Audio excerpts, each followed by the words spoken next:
Hi, இன்றைக்கான Pandian store review பார்க்கலாம். பாண்டியன் ஒரு முடிவு எடுத்திருக்காரு. அதை நினச்சி சிரிக்கிறதா அழுகிறதானே தெரியல. அது என்ன முடிவு, என்ன சபதம் அப்படின்னு பார்த்தீங்கன்னாக்கா, ஒரு 50 நாளுக்குள்ளே சரவணனுக்கு கல்யாணம் பண்ணி வைக்கிறேன், இல்லைனாக்கா நான் என் காலில் செருப்பே போட மாட்டேன் 50 நாள் வரைக்கும் அப்படின்ற மாதிரி சொல்கிறாரு.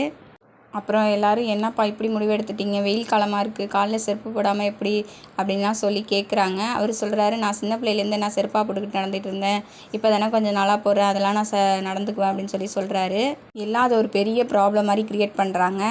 அதுக்கப்புறமா எய்த்த வீட்டில் அந்த பாட்டி அவங்க பையனை கூப்பிட்றாங்க, கடைசி பையனை வடிவேல் ராஜியோட சித்தப்பாவை கூப்பிட்றாங்க. என்ன அங்கே பிரச்சனை அப்படின்னு சொல்லிட்டு கேட்குறாங்க. அது ஒன்றும் பிரச்சனை எல்லாம் இல்லை அப்படின்னு சொல்லிட்டு அப்புறம் எல்லோரும் கத்திக்கிட்டு இருக்காங்க. என்ன பிரச்சனை அப்படின்னு சொல்லி கேட்குறாங்க. அதை நினச்சி சிரிக்கிறதா அழுகிறதானே எனக்கு தெரியலை அப்படின்னு சொல்லிட்டு சொல்கிறாரு.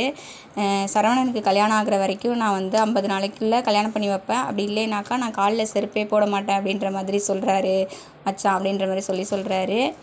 அப்புறம் இதெல்லாம் ஒரு முடிவா, காலில் செருப்பு போடலைன்னா எப்படி கல்யாணம் ஆகும் அப்படின்ற மாதிரி ராஜியோட சித்தி கேட்குறாங்க. அப்புறம் ராஜியோட சித்தப்பாவும் ராஜியோட அப்பாவும் வர்றாங்க.